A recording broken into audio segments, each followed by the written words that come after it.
Welcome back to The Cognitive Performer.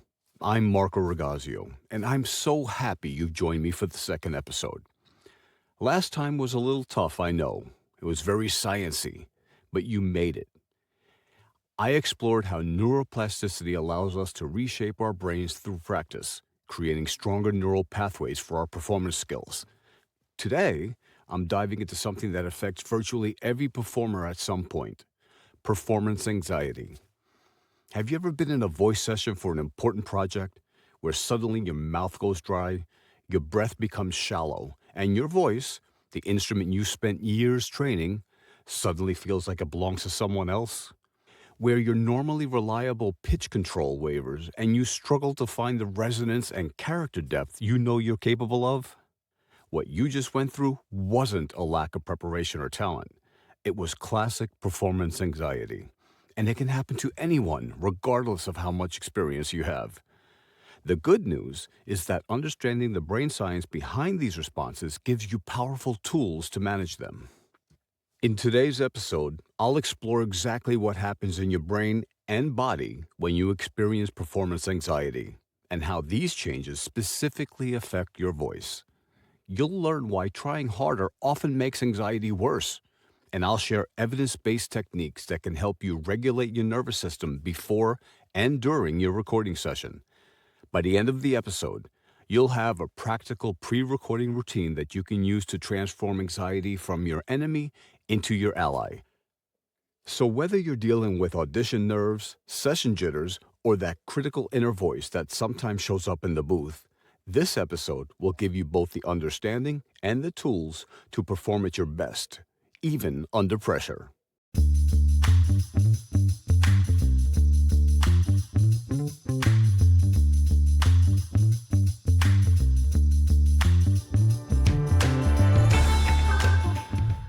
So, what exactly is performance anxiety?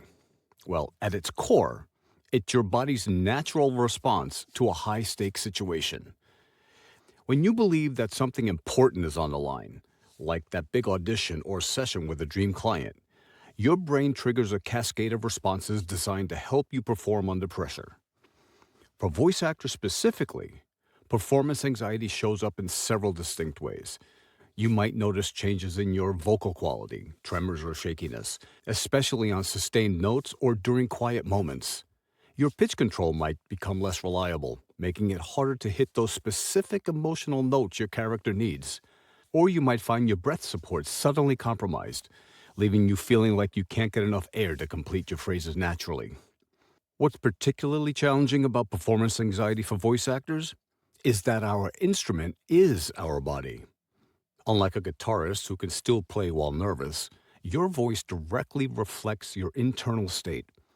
The very thing you're trying to control is connected to the systems that are responding to the anxiety.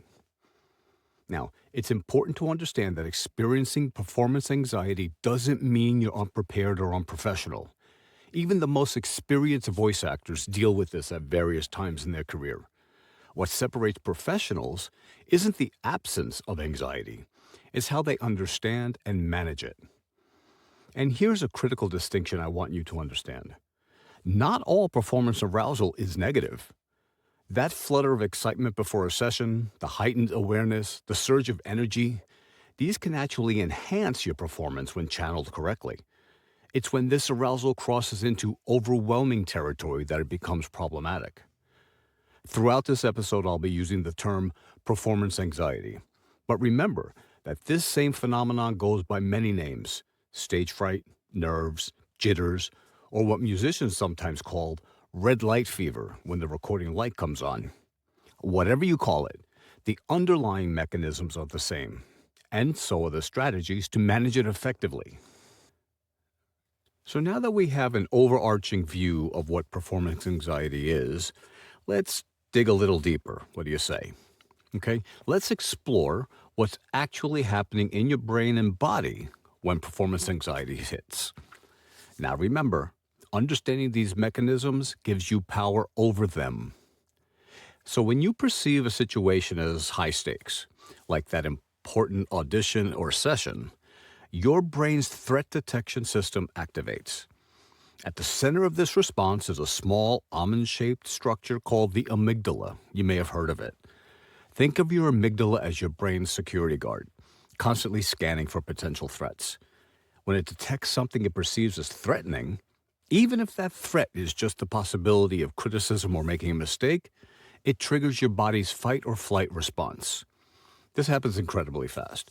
Even before your conscious, rational mind, located in your prefrontal cortex, has a chance to evaluate whether the situation really warrants such an intense response. That's why you can't simply think your way out of anxiety in the moment. The emotional brain responds faster than the rational brain. Now, once triggered, your body releases stress hormones, primarily cortisol and adrenaline. These hormones prepare you for immediate action. They do this by increasing your heart rate to pump more blood to your muscles, redirecting blood flow away from your digestive system, hello butterflies in the stomach, tensing your muscles, including those in your throat, jaw, and diaphragm, and changing your breathing pattern to shorter, shallower breaths.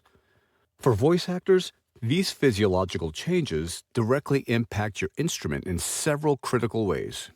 First, the muscle tension in your throat and jaw can literally constrict your vocal apparatus. Your larynx might elevate slightly, your vocal folds may tighten, and the resonating space in your throat can narrow, all changing the quality and flexibility of your voice. Second, the shift in your breathing pattern affects your breath support, which is the foundation of vocal control. Instead of breathing deeply into your diaphragm, anxiety often pushes your breath higher into your chest. This reduces the steady airflow you need for smooth, controlled speech. Third, the physiological changes affect your fine motor control. The subtle adjustments you make for pitch, tone, and emotional coloring become less precise under the influence of stress hormones. This is why you might notice your pitch control wavering or find it harder to make quick character transitions. What's fascinating is that the heart rate variability, the variation in time between heartbeats, also changes under stress. When you're calm, there's a healthy variation between beats that actually supports cognitive flexibility. But during anxiety, this variability decreases, and this rigidity mirrors what's happening in your creative thinking. You literally become less flexible in your performance choices. Now, it's important to understand that none of this is happening because there's something wrong with you. This is your body's ancient survival mechanism activating in a situation where it's not actually helpful. Your brain evolved these responses to help your ancestors escape physical dangers like predators, not to help you nail that character voice in the recording booth. The good news is that by understanding these mechanisms, you can begin to work with your nervous system rather than against it. In fact, many of the techniques I'll share later target these specific physiological responses: calming your amygdala, reducing stress hormones, releasing muscle tension, and restoring optimal breathing patterns. Your body has built-in off switches for stress response, and you can learn to activate them intentionally. Now that you understand what's happening in your body when performance anxiety hits, I want to explore what's going on in your mind. The psychological aspects of performance anxiety are just as important as the physical ones, especially for us voice actors, where interpretation and emotional nuance are central to our craft. When anxiety kicks in, your attention becomes dramatically disrupted. Instead of focusing fully on your character or the emotional core of the script, your attention splits. Part of your mental bandwidth gets hijacked by worry thoughts, self-criticism, like worrying about how people perceive you. This split attention makes it much harder to stay present and connected to your performance. You might notice yourself becoming hyper-aware of every aspect of your performance, analyzing each word as it leaves your mouth, hearing every minor imperfection, and becoming more and more self-conscious.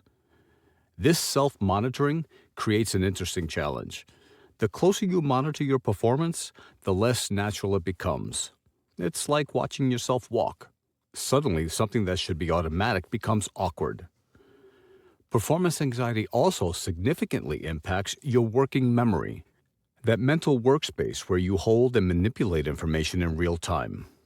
Under stress, your working memory capacity shrinks, making it harder to remember your next line, maintain character consistency, or process direction from the director. You might find yourself needing more takes or even asking for directions to be repeated. This brings me to one of the more fascinating paradoxes in performance psychology, the phenomenon known as choking. So, when pressure mounts, your natural instinct is to try harder, to focus more intensely on getting every detail right. But this increased effort often backfires dramatically. Here's why. The skills you've already mastered, like the character voices or emotional transitions, etc., normally run on autopilot through your procedural memory. When anxiety causes you to hyper-focus on these well-learned skills, you essentially shift from automatic to manual control. Try to imagine that all of a sudden you had to consciously control every aspect of walking or riding a bike. You'd probably stumble and fall. The same thing happens with your vocal performance. Trying harder often makes things worse, not better. Perfectionism adds another layer to this psychological storm. If you hold yourself to some impossibly high standards, believing that anything less than perfection equals failure, you create a feedback loop that amplifies anxiety. Each minor imperfection becomes evidence of inadequacy, triggering more anxiety, which leads to more imperfections, and the cycle continues. And finally, there's the audience effect.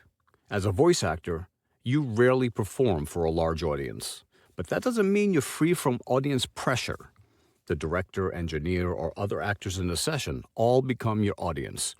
Even if you're recording alone in your booth, you might be performing for an imaginary audience, picturing how the client will receive your work or how listeners will respond to your performance. And this psychological dimension explains why addressing the physical symptoms of anxiety just ain't enough. That means techniques that target both the mind and body are essential for us voice actors looking to perform at our best, even under pressure. So now that you understand what's happening in your body and mind during performance anxiety, let's talk about what you can actually do about it. I'm going to share some evidence-based techniques that specifically address both the physiological and psychological aspects of what we've talked about so far. First, your breathing is probably the most powerful tool you have for regulating your nervous system. So when anxiety hits, your breathing typically becomes shallow and rapid. By deliberately changing your breathing pattern, you can actually send a signal back to your brain that everything's okay. Hear this. Try this simple technique. Breathe in for a count of 4 through your nose, hold for a count of 2, then forcibly exhale through your pursed lips slowly for a count of 6. Now, some people extend these times, but the idea is that you breathe in for a certain count and you hold it, and then you take a little longer time to exhale. Exhaling is typically a passive event in our body. We physically inhale and then we relax and the internal pressure is released, and that's how we exhale.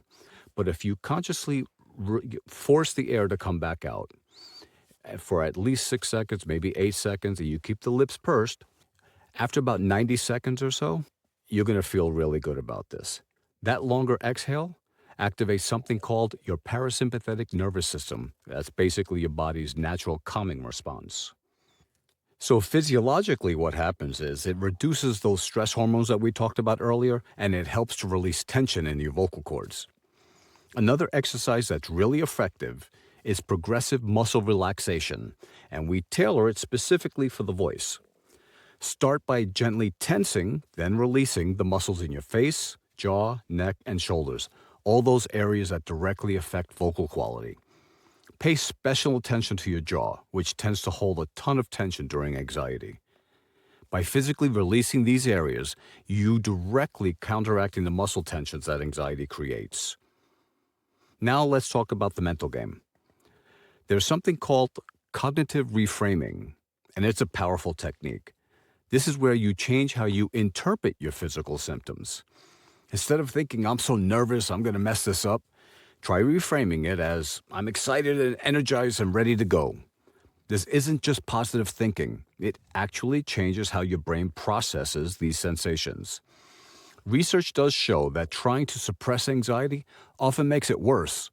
So instead of fighting those butterflies, try an acceptance approach. Acknowledge the anxiety, even welcome it, and then gently bring your focus back to your performance. Kind of like saying, yep, you're here, anxiety, and that's okay. Now let me get back to my character. Mental rehearsal is another technique that's incredibly effective.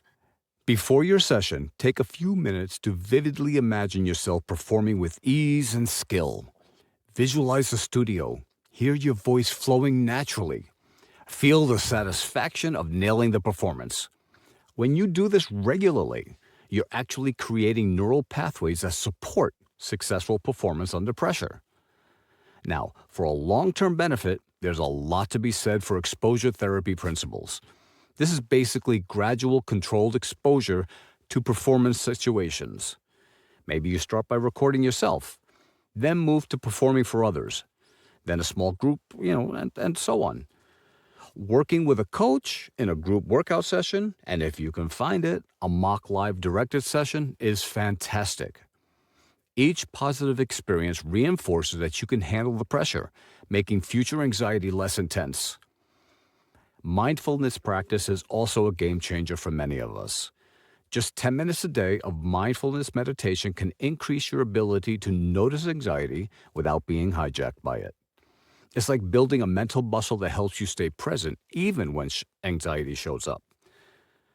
And one of my favorite approaches is building a routine you'll actually do each and every time before you go to record something. Doing this signals your brain it's time to perform. It might include physical warm-ups, vocal exercises, a specific visualization, or even a song you like. When you follow this routine consistently, it becomes a powerful trigger for a focused, confident state. It's almost like a superstition thing, right? Like a baseball player wearing specific socks for a game day. I know it sounds silly, but if it gets your mind in that place, then it's not silly. The key with all these interventions is consistency and practice. Just like developing a character voice, managing performance is a skill that gets better with time. And the beautiful thing is that these techniques don't just help in the booth, they transfer to all areas of your life where pressure shows up. Now, let me share some research that really illustrates what we've been talking about. There was a study published in the Journal of Voice that examined the differences between how professional and amateur vocalists experience performance anxiety. What they found was surprising. Professionals didn't necessarily experience less anxiety than amateurs. The difference was in how they related to that anxiety. The professionals developed what researchers called anxiety tolerance. That's the ability to perform effectively even when experiencing anxiety. So they essentially learned to work with their anxiety rather than being paralyzed by it. This reinforces what I said earlier. It's not about eliminating anxiety completely, but rather developing a healthier relationship with it. Another interesting study from the field of sports psychology looked at what's called clutch performance. The researchers there found that athletes who maintained their focus on process goals, how to execute the performance, rather than the outcome goals, winning or trying to impress others, were way more successful under pressure. Now, for us voice actors, this means focusing on the character's intention, telling the story properly, not worrying whether the client will like a performance or audition. Now, I know we want them to like it because we can get the job and we get repeat business. But focusing on that future goal can actually be counterproductive. What's particularly relevant for voice actors is research on what's called the ironic process theory. Now, this theory explains why telling yourself, don't mess up, or don't crack on that high note, often leads to the exact outcome that you're trying to avoid. You see, your brain processes the instruction by first imagining the very thing you don't want to happen. So you're actually putting the seed in there.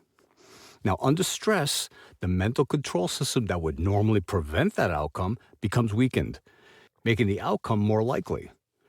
This is why positive instructions like stay relaxed and focused work better than negative ones like don't get nervous. One final piece of research I find really compelling comes from Dr. Kelly McGonigal's work on reframing stress. In her landmark study, participants who were taught to view their stress response as helpful, assigned their body was energized to meet a challenge, showed healthier cardiovascular patterns during stress and less anxiety. Simply changing how you think about your nervous system's activation can really have a great effect on your performance. These research findings give us scientific backing for all the techniques I spoke about. They show that working with your anxiety rather than against it, focusing on process over outcome, using positive rather than negative self-instructions, and reframing your stress response can significantly improve your performance under pressure. So now, before I wrap up, I wanted to give you a simple but powerful pre-recording routine that combines all the techniques I talked about today. You can make adjustments as you see fit, but I really want you to try this before your next session. Okay? So let's start with the physiological reset. Now stay with me here. Sit down in a nice, comfortable position. Put one hand on your chest and one on your belly.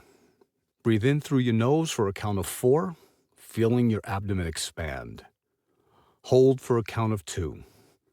Then exhale slowly through your mouth for a count of 6, feeling your belly contract. Repeat this for about 90 seconds. That should be about 6 to 8 cycles. Remember, this breathing pattern activates your parasympathetic nervous system. It counteracts the stress hormones and releases tension in your whole vocal apparatus. Now, add the cognitive reframe.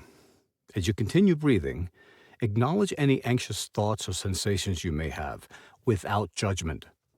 Say to yourself, this energy is helping me prepare to perform at my best.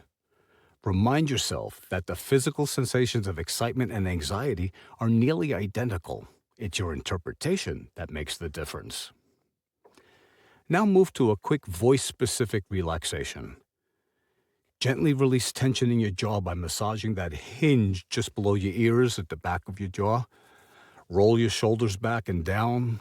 Make a few soft, easy sounds that start in your comfortable range, like a gentle hum or a sigh or something like that. Feel how your relaxed breathing connects to your voice. Finally, set your intention. Remind yourself of one specific aspect of the performance you want to focus on.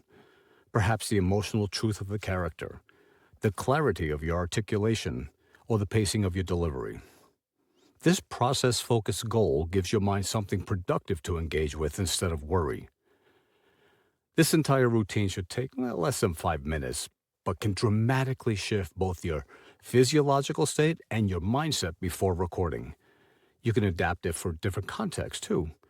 A shorter version can work even when you're in the middle of a session and need a quick reset between takes. All right, let's summarize what we've covered today. Performance anxiety is a natural response that affects your body through stress hormones and muscle tension, and your mind through split attention, self-monitoring, and reduced working memory. So rather than fighting these responses, you can work with them using targeted breathing techniques, cognitive reframing, and consistent practice. Remember that managing performance anxiety is a skill that develops over time, just like any other aspect of your craft. Be patient with yourself as you start using these techniques and notice the gradual improvements of how you handle pressure situations. As usual, you can find the links to all the research I spoke about in the show notes. Next month, I'll be exploring imposter syndrome. That's going to be fun. This will build on what we discussed today and a bit on the first episode also. Until then, I really want you to try the pre-recording routine we just practiced before your next session. Please do that. Give it a shot. Now pay attention to how it affects your experience, and remember, the goal isn't to eliminate anxiety completely, but to develop a relationship with it that allows your best work to shine through. Thank you for joining me today on The Cognitive Performer. If you found this helpful, please consider leaving a review and sharing it with friends. Thanks again, and I'll catch you next time.